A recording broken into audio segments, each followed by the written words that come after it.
आता तुम्ही हे न्यूज बघितली, पुण्यामध्ये आदिवासी वसतिगृह जे मुलींचं हॉस्टेल आहे, चक्क उंदीर आणि साप ही अवस्था करून ठेवले तुम्ही शासकीय वसतिगृहाची.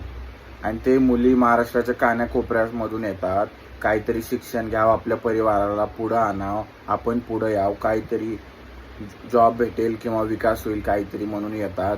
आणि तुम्ही त्यांना काय देता? उंदीर आणि साप. ह्या वसतिगृहाचा जाहीर निषेध आणि महाराष्ट्र सरकारचा आणि परत जे वसतिगृह जे आदिवासी विभाग आहे त्यांचा सुद्धा निषेध. तुम्ही पर्टिक्युलरली कितीतरी टॅक्स घेता, त्या विभागाला निधी प्राप्त होतो आणि तुम्ही त्या निधीचा वापर असा यूज करता. आणि त्या मुलींना साप वगैरे चावला आणि उंदीर चावला तर जबाबदार कोण?